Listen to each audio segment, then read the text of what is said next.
This is Leaders Who Scale, and I'm Jeff Siegel. I've worked with thousands of companies over the years, and I'm fascinated by seeing how many of them grow and scale. Join me as we learn from the leaders of growing companies and share that knowledge. Leaders Who Scale is sponsored by Siegel Solutions, providing world-class accounting, advisory, and QuickBooks and Acumatica Cloud ERP services. Today's guest has always been drawn to landscaping since his first job on a golf course. While working in business technology after college, he wanted to put in a putting green and learned a lot about turf. Soon after, he left the corporate world to start a family-owned artificial turf business. He's since then grown his company from 3 co-founders to 15 employees. They've got an 8,000 square foot warehouse that houses about 1 million square feet of artificial turf in about 25 different varieties. I'm sure that's growing too. They have Utah's premier wholesale artificial turf supplier, co-owner of Elite Turf Supply and Turf Impressions. I'd like to welcome Taylor Brown. Welcome, Taylor. Thanks, Jeff. Happy to be here. I'm glad you're here too. So I always ask people on this podcast, you're growing, you've been around, I think, actually, when did you start? In 21, I think, the company? Yeah, September of 2021. All right. So it's only been, not even a year, I think. What is the most challenging aspect of kind of growing this company? Yeah, thanks for the question, Jeff. In our business, the artificial turf space, and where we're located in the state of Utah, it's a unique challenge, and one that we're super excited about is kind of the education around the benefits of artificial turf. My story is a little unique, and maybe we'll get more into that. But I, in my own personal life, wanted to install a putting green, and I researched who I could find to hopefully install a putting green at my house, and was fortunate to find a person that I trusted. And when I started talking with this guy, he educated me on all the different types of turf, different structures, all those things. And I immediately became hooked. And so, digging more into that, I knew I wanted to be a part of this industry. It led to actually acquiring or buying the business, which is really exciting, obviously. But as it relates to our market and in our business challenge, it definitely has to do with, letting people know that this is not the AstroTurf, or this is not the turf that has the rubber bead that maybe so many are accustomed to seeing when they go to a football game. Right. And it's not also the carpet turf that you're used to seeing 20 years ago on your grandma's front porch. This has come a long way. The technology around it in terms of the cooling technology, the different heights, and obviously I can geek out for you, but I'll save you and your listeners. I'll save you there. But that's the challenge, is getting in front of people, letting them know, especially in our state where we're experiencing a drought. Mm-hmm. We're looking to conserve water. And obviously, there's so many benefits for pets and kids and playgrounds. You name it, there's a use case for turf, and that's what we're trying to get in front of. Yeah. I mean, I didn't even know, as I did a little research before this, that there was so many different varieties of turf without getting, all geeky, like you said. You have like 25, and I'm sure there's probably more. It's crazy. So I imagine for different applications, it could be different turf, right? So yeah. Yeah, we I mean, like I said, the technology in terms of what's available out there, and you hit it on the head. When somebody walks in or when somebody approaches us about a project, we want to understand what's their application, right? Surprisingly, to you and maybe some of your listeners, is we get a lot of calls for pets, and we see an uptick in demand for those that have pets because of the type of turf that could apply for pets, the infill. So we use an antimicrobial, antibacterial infill that essentially is going to eliminate the smell. It doesn't stain your grass, and it looks great all year round without the maintenance. So yeah, when somebody walks in or when somebody approaches us, we're trying to understand what's their application. We can then direct them to maybe a shorter turf that's used for a playground, or maybe a longer turf that's, meant for heavier traffic areas. So there's a use case for all. And again, not to geek out, but we can get into that if you want. Sure. Well, let's just talk about the business because you started it, or did you actually purchase an existing business, or did you just start right from scratch?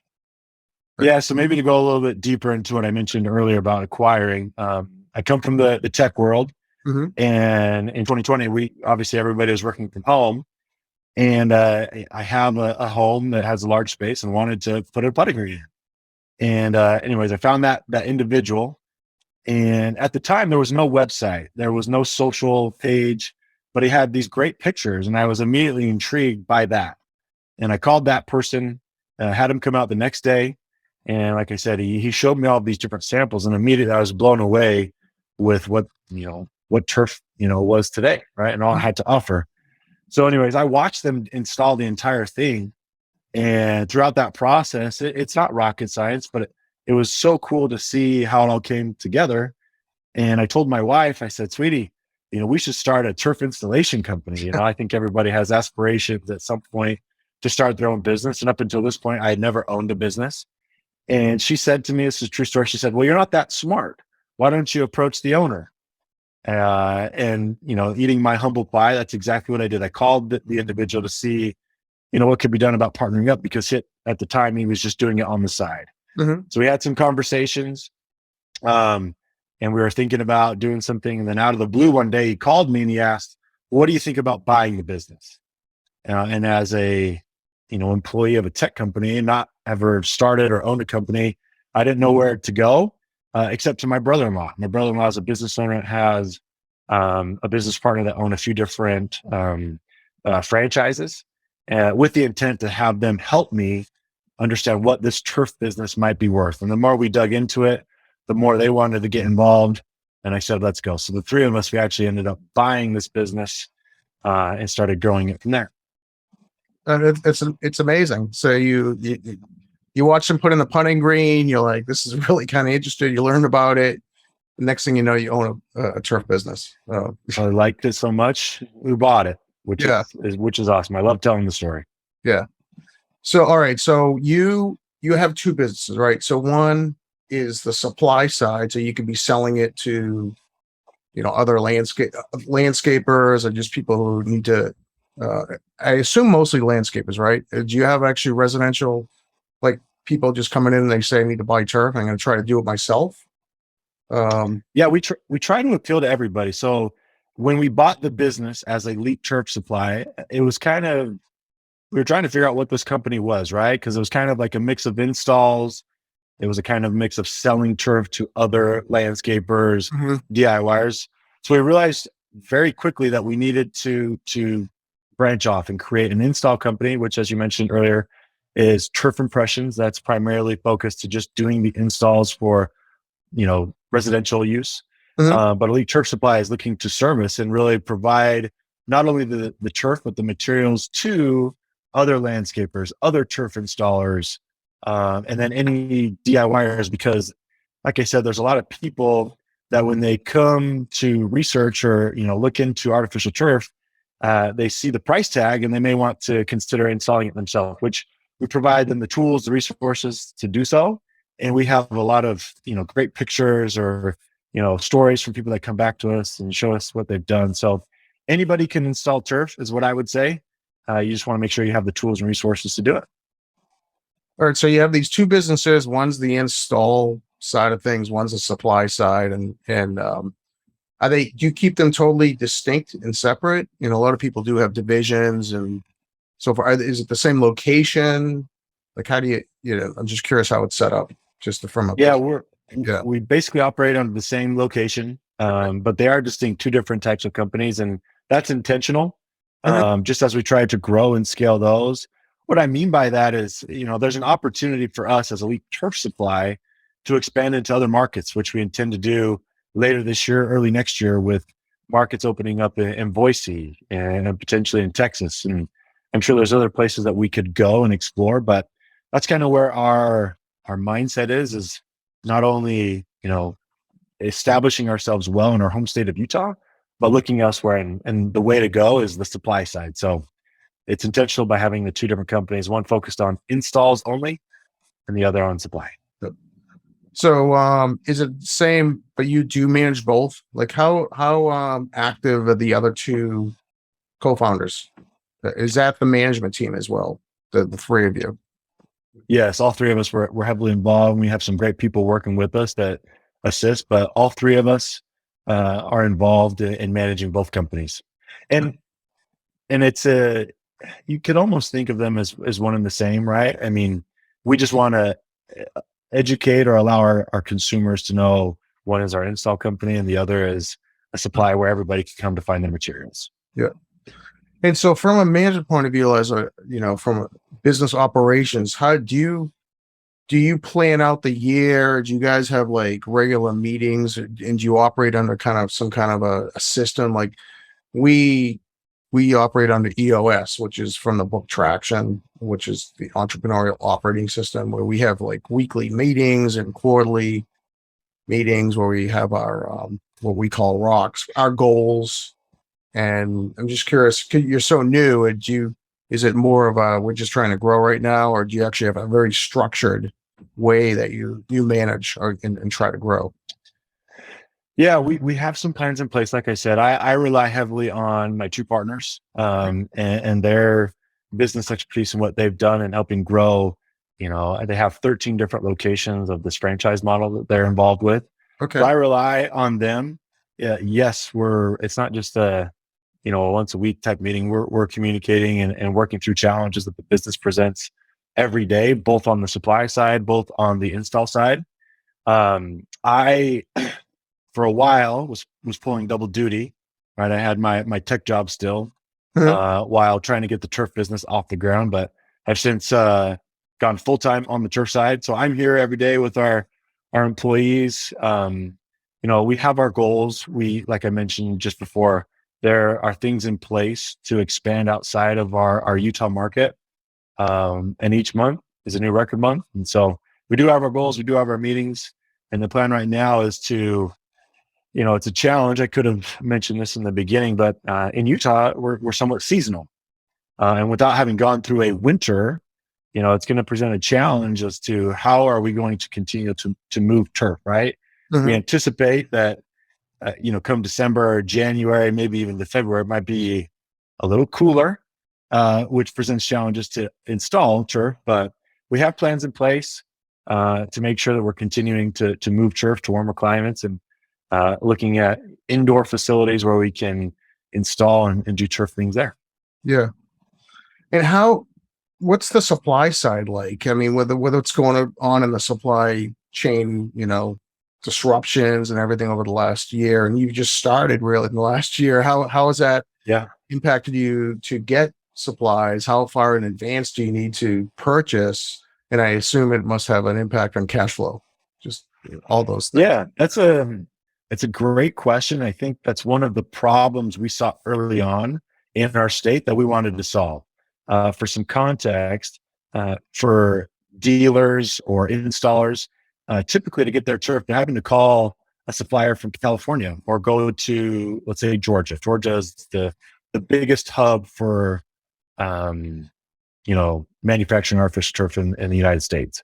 So those are really your two places to look at getting turf. But here, there was not really a true supplier. What I mean by that, as you mentioned in the bio, we're housing anywhere from like 500 to a million square feet of turf. Now, that's a differentiator in the sense that if you're an installer, you could call us up same day and be able to get your turf.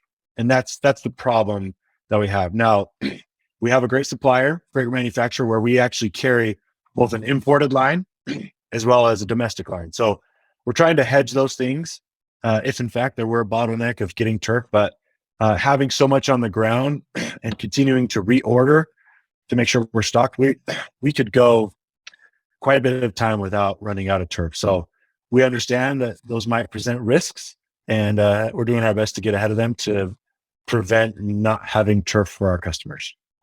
Yeah, I mean, I guess it's a tough balance because the carrying cost of inventory of the warehouse and how fast it moves with cash flow is always a challenge. Yeah. It's probably something you're learning your first year. Like it's hard to even predict because how quick does it fly out the door? It's fly out the door, I guess. Yeah. does it move pretty fast? I mean, with the market right now? Yeah. So the way in terms of what we're ordering, right? You hit cash flow, which again, we could spend all day talking about our business and the challenges that we face. But cash flow is one of them. Meaning to get the turf, we have to front it, right? Yeah. And to make sure that we always have enough in stock, obviously that's quite a bit of money, right? So we're ordering full semis every other week. And then the time in which it arrives at our facility to the time that it goes out, hopefully is with less than 30 days. Wow. Okay. That's good. That's fast. So you're Yeah. not holding on to it that long. Try not to. Got to get Yeah. moving, Jeff. So who else is on your, besides that you have two co-founders, who else is on your management team that you would, bring into the fold and have meetings with on a regular basis besides like installers, like project Yeah. So managers, how when we that works? bought the company, there was an individual who had been doing the install, and at the time, it was kind of the lifeblood of our company. So his name's Tanner. He does a great job leading our install side. And as I mentioned before, we're not trying to fool anybody, right? Both of our companies work together. So we involved him, and we also have a regional sales manager that took a bet on us and has helped grow and kind of wears all the hats. And if I'm being honest with you, Jeff, we're all wearing multiple hats as we grow this thing, but we have our team that we're very fortunate to have, and we're continuing to grow. Yeah, no, that sounds awesome. I love talking to people who are like just starting out, and it sounds like you're growing, which is great. And no, this is awesome. So, and I assume you have plans, like you mentioned, going down into other markets, Texas. Do you have like a grand, plan, like on the next 5 years, we want to be here, or, these markets, and this is how big we want to be, and this is how many people we want. Do you actually try to plan that out? I don't want to sound like I have it all together, right? 5 years is somewhat of a ways away, considering we haven't even been through a year together. And to that point too, we still have to face a winter that we haven't yet quite experienced, right? And we're excited about the challenge. So I guess the way we thought about our future growth plans is maybe about a year in advance. We have some things in motion, like I said, to be in Boise, which we're excited about because it's a similar climate to what we have in Utah. Mhm. And then there's opportunity through our supplier to open up a space in Dallas. So those are things that are on our mind, that there are plans in place to expand into those areas. Revenue wise, we're doing great. Each month is a new record month. So yeah, we're continuing to grow, and I would think we're about looking a year into the future at a time. Okay, that's good. I think, like you said, in the early days, things, you're just trying to grow, right? So it's not necessarily like, hey, we want to be here in a year or 2 years or 5 years or whatever. So yeah, interesting. Yeah, there's a book called, and I've mentioned this on some other podcasts, called Predictable Success. I always bring it up actually because it's fascinating how true it is, but it talks about the growth stages of a company, and there's like the early stage, I guess they call it the struggle. Early struggle is where you're just trying to get cash in and get clients, and you may not be profitable, maybe you are, but it's just you're just trying to like make it work. But the next stage is the fun stage, where you're kind of like, hey, money's coming in and customers coming in. This is actually kind of cool. We're growing. This is nice, and we're not struggling as much. And you're probably, I'm not sure if you're there, like you're kind of like, hey, this is great. This is what's coming in the door. But the next stage is where it's like whitewater, or like, oh shoot, systems. And this is like, we're doing awesome, but things are breaking down. Like we don't have the right systems in place, because that's where like money's flowing in and customers are showing up at your door. And then you bring in people to help you, and systems to help you do that. So with that being said, the early stages, you're like working in the business instead of on the business. And I'm curious where you spend most of your time. Are you managing it? Are you actually out there helping installers and going to the job sites and, managing inventory? So where do you spend most of your time? You hit it. You hit them all on the head. Plus, there's probably a lot more. So, for right now, like, and you mentioned kind of those phases, right? The growth phase, the fun stage. We're kind of finding ourselves in a little bit of both, right? In the artificial turf space, the profit margins are great. And that also in and of itself presents a challenge that we have going back to the education. And what I mean by that is we spend a lot of our time, my time included, reaching out to, let's say, landscapers, right? And traditionally landscapers aren't, installing artificial turf all day, every day, but they have the skill set, they have the team, they have the equipment to very easily go out and do jobs. And so what we've spent a decent amount of time in terms of growing is reaching out to landscape companies, concrete companies, really any type of service company, so that we can start the conversation as to asking, hey, do you get asked about artificial turf? And a lot of times the response is we do, but we tell them we can't do it. Right. And then we say, well, why not? And so that's why we've invested and have the resources internally to not only like push and challenge people as to why not, because at the end of the day, they're just leaving money on the table. And we found, and I don't know what the national, maybe there's a national shortage, but here in our state, for different concrete companies, they're not able to get the concrete, right? There's just shortages on so many different levels. And a fun story I like to share is we had an owner of a concrete company that we reached out to, and we had that same conversation. Why not? Why are you not doing turf? And he took it to heart. He bought some turf from us and did a quick install job on his own house. And the next day, he came back into the office saying, "I'm giving up concrete. I'm getting all of my guys converted over to turf." True story.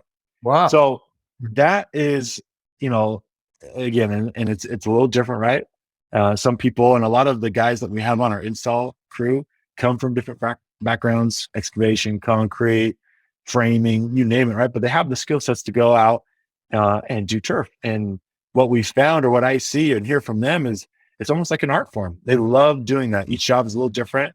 If you're like me, you love the color green and greenery that can present on a landscape.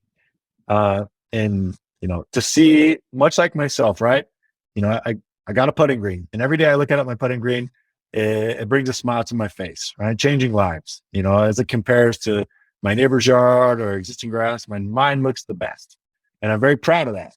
And I would like to think that a lot of our customers feel that way when they see their grass after it's installed. So, there's that. Yeah. And so what do you do? Are you constantly learning yourself about turf, or is it ever changing, or are there new turf products coming out? Just curious. Yeah, Keep up with there's different events that we plan on attending. But also too, like, I think we have to check for me, I'll speak for myself, right? Coming into this business as a new business owner, into an industry that I am fairly new to, to think I have it all figured out is a mistake, right? And what we've done, which to some people, they may think that like they are competition, but we've actively engaged with other installers, those that have been doing it for a much longer time than we have, just to see about, how, we could be their supplier, but in turn, like, hey, how do you do these things? We've actually purchased different things from other installers and have met with them. And so the education piece is huge, and it's somewhat of a evolving industry, new techniques, different tools that can be used to, install seams, or a different way to cut around a curve. I mean, there are just so many things that I'm sure your listeners don't care about. But the education piece is something that we want to be in front of. So as we talk about how we can install turf for our customers, we're on the leading edge of how to install turf. Yeah. So with the two companies, is one much bigger than the other as far as even growth and revenue that you see, or are they kind of going, the same size, growing at the same rate? Yeah. So the wholesale, the larger opportunity is for our supply business, right? If you get into wholesale, right, it's just a volume game. Sure. Margins are slimmer, but it's just a volume game, and I think that's the bigger play that we see ahead of ourselves. But at the same time, there's great margins on the install business, and in our state where there's not as much competition, if I may say, we're able to go out and get a better rate from our customers than you might find in California, Arizona. So we plan to grow and continue to scale both companies with the larger player or the larger opportunity being the supplier on the supply side. Yeah. And how's just hiring in general impacting your business? You're up to like 15 or so and probably growing still. Is it tough to bring in? Is it tough to do you have to educate these hires? Some already coming in that are like you mentioned, landscapers. They may already have a lot of the skills, but you probably have to just teach them the turf side of things. Is that a challenge? Just hiring people or or finding people Sure. to get the hiring I'm sure, side? Jeff, everybody that's come on your podcast will say hiring and staffing is a challenge, and it is for us. I would say that, like, we are we can only go as far as the people that we have here, and we take. I mean, when we talk about like changing the lives of our customers, we want to change the life of those that are here in the building with us, and we mean that, right? Coming from the tech background and going through different exits and my life changing in that regard, I hope to impact and change the lives of those that come to us, right? So getting the right people is crucial, right? Because if you have the right people, you kind of just sit back and give them the resources, help them be successful. So it is a challenge, but it's not that we're wanting to just find anybody. Obviously, those that they're passionate about the space, Right. and those that we have brought in have all been phenomenal.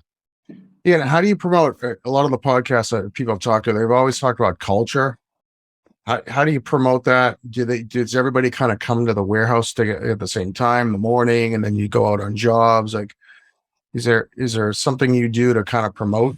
This is the elite team that's here, turf team. Yeah, I mean, we're trying our best. So we have our weekly meetings. Everybody comes in about once a month. We try to do an activity or a breakfast. We do see each other often. Like I said, when the install guys are needing turf, they're coming to the warehouse to get it. We're able to chat. But as it relates to culture and things that I'm passionate about is, thinking, and it might be perspective, right? Nobody works for me. I work for them. And I verbalize that often just to make them feel as though, like, we're all hands on deck. I'm in the trenches, or I'm willing to do whatever it is that they need to be successful. What I mean by that is, one of my guys may sell a deal, but I'll go in the back of the warehouse and actually cut the turf, or I'll go out on the delivery. That's one aspect. And then we talk about, promote or early and often, right? Getting in front of a promotion versus having the employee having to come to you asking for something. So what I think that'll do is it'll generate or, instill loyalty that you treat people the right way, you take care of them, they'll take care of you. It's not the other way around. No, that's so true. And we try to even do it here where we see the kind of the rock stars, and we can approach them and say, we think there's some opportunity for you. And, we try to guide them to obviously move forward in their careers, and then the ones that maybe not producing, and kind of work with them to try to get them to produce maybe, or just be, good contributors to the company. So, yeah.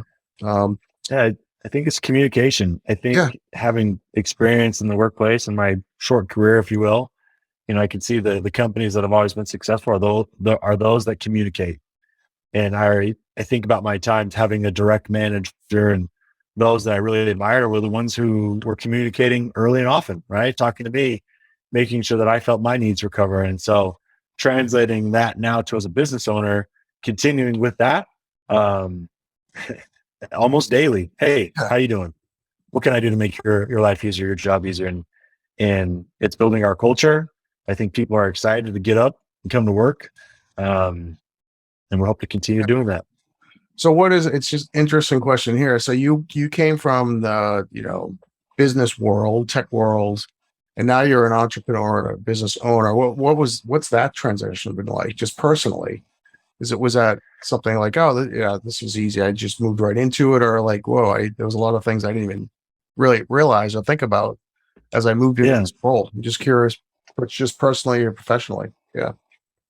If I can share some personal or be vulnerable with you, Jeff, I got my start in tech in Utah. There's an abundance of different opportunities in tech. And I found myself there right after college and started to climb through the ranks. And if I'm being honest with you, Jeff, I always thought, I worked hard and I found a niche of what I was good at. And I thought I'd always be in the tech industry. I never thought or saw myself as, a business owner. I had some different management positions Mhm. that I actually did not enjoy. I did not like managing. And I thought I saw myself as a contributor for a tech company for the rest of my career. But then something happened, much like happens in everybody's life. An event happened um, with one of the companies that I worked at, where there was an acquisition, and I had given a lot to this company, and when the company was acquired, I was found myself on the short end of the exit, right, of a Mhm. compensation package. And what that did, and I truly believe everything happens for a reason. But when that event happened, I found myself thinking that I'll never work as hard as I ever worked for someone else ever again. To work as hard as I did to build up what I built to only benefit somebody else, it made me realize that I want to be an owner, right? And Mhm. to accomplish some of the financial goals and things that I wanted to accomplish in my life, I knew the pathway to get there would be through ownership. And it was about that exact same time that the putting green idea came into my mind. I did not know that I would end up buying this company, but like I said, I believe there's a higher purpose and things happen for a reason.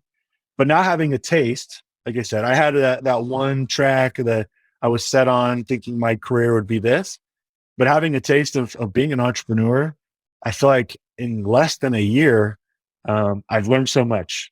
Wow. I feel more accomplished, and having been a part of both worlds, I'm never going back. I think entrepreneurship is going to be, it's more fun. You're problem solving more. You're growing both as a person, as a professional, and um, didn't expect it, but sometimes things are unexpected. Well, that's true. I always say we always end up where we're supposed to be, I guess, right? Are you where you're now an entrepreneur, you've been doing this now for a good year or so, almost a year. Do you belong to any groups, that, whether you have a coach or like some business organizations or anything where you're kind of learning from others who are also in the same situations as a business owner?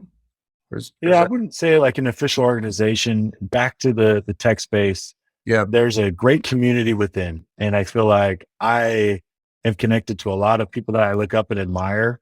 Some different co-founders, people who have been through exits or have started different companies that yeah, we've had multiple conversations with. So I wouldn't per se say it's a group, but I have a network of individuals that I trust, that I talk with quite often, that I feel like I can go to them with anything. And obviously relied on a lot of different people just as we've scaled this business. So Mhm. no official groups, but a lot of people in our corner Yeah. that we can go to for help, and we'll continue to do so.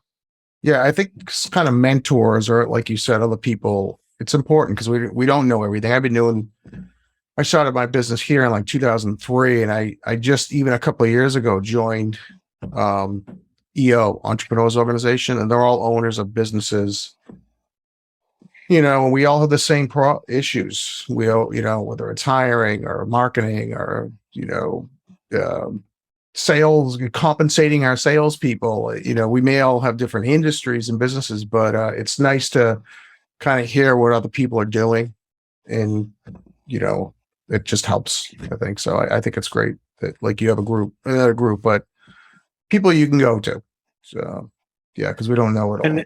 Yeah, and I would think it's kind of been interesting. Like I look up to so many different people, but what I've found is I mean, we've helped a few different install companies get off the ground, even in our short period of time, where they've kind of looked to us for help, right? And so we've been able to mentor others, and hey, helping your install business get off the ground. So that has been makes you feel good, right? Even though I yeah, don't feel that I know it all, but just seeing how people have come to us for help, it makes me want to continue that path. But I know there are so many others that feel similar to what I do that are willing to help.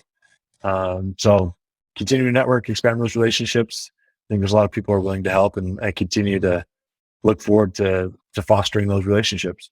yeah. I think you don't realize. Well, maybe I didn't realize, but even competitors, they're willing to help. I have a lot of people in my own space. It's like, hey, what are you doing with this, or what accounting system are you using, or what what do you Yeah. use for whatever CRM, and like, oh, we're using this, and it's great. They're not giving away trade secrets or anything. They don't feel like they are. So I think it's awesome.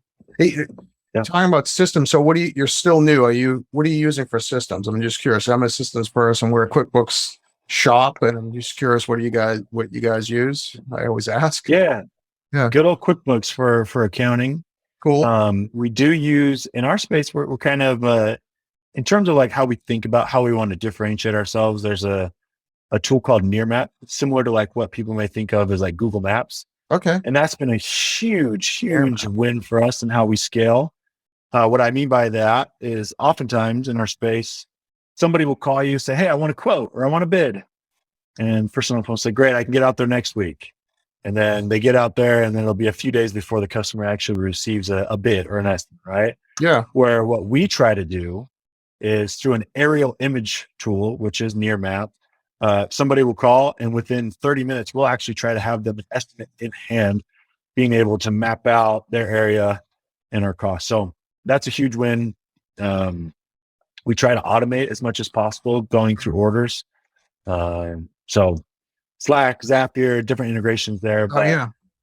the main things that we're using to run our business are QuickBooks and that image Nearmap, the aerial image tool.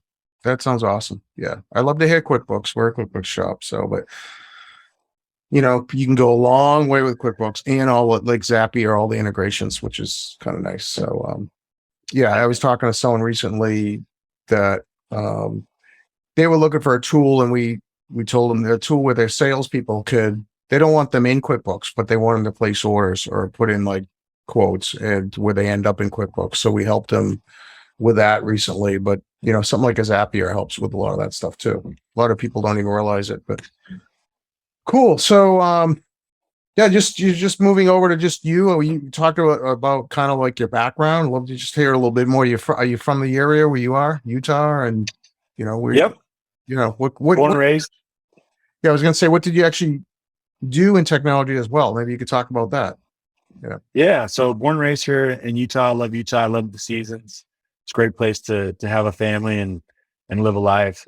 My background, I grew up playing sports my whole life. I think you mentioned like my first job was actually in college at a golf course, right? Yeah. Because up until that point it was all sports, and played sports my whole life. I love the lessons taught, the relationships that I built through sports.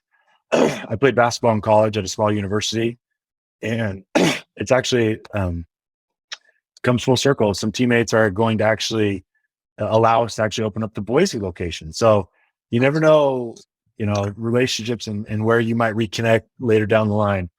But anyways, just my dad's in sales. I have an older brother who's done well in sales. And so coming out of college, I thought, yeah, it's going to be sales. And so I started out as a business development rep. So kind of like a setter.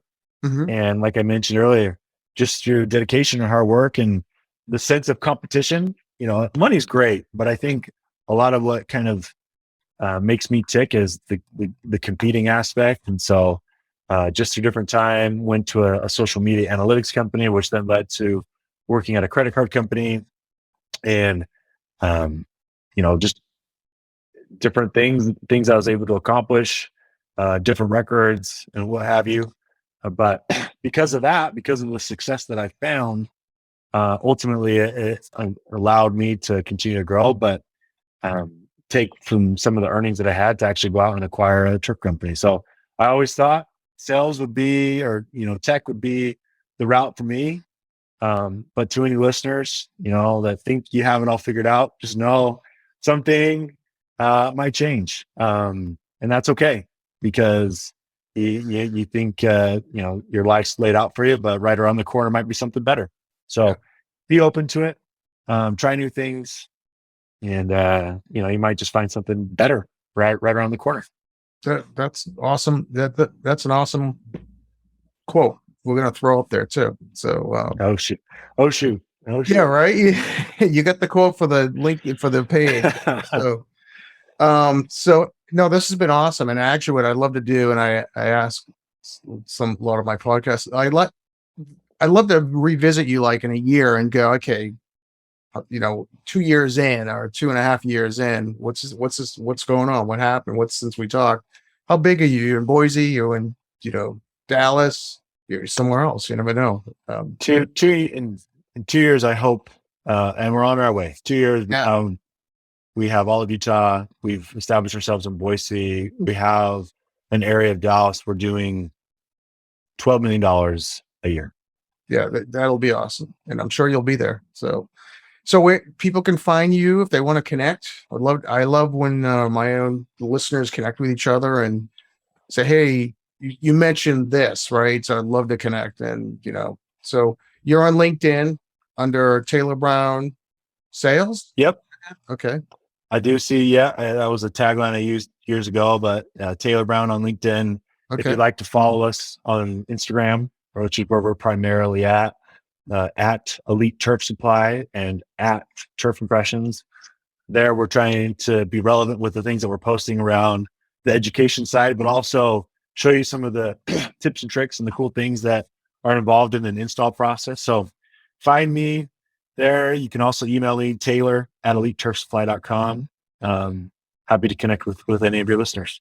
Yeah, I'm going to check out some of the educational stuff. I have a small house up in New Hampshire. Now, I'm not sure how turf is in New England because I've talked to a couple of turf people just on this podcast, and they're all like on the West Coast. So I'm not sure how big it is around here. It's here, but I'm not sure much for the market. But I'd love to put some around. I have a little lake house, so I'd love to put some around where the sand is and weeds keep growing through it. I should throw down some turf. So be careful, Jeff. Once you start researching, it becomes addictive. So I may end up with a business out there, right?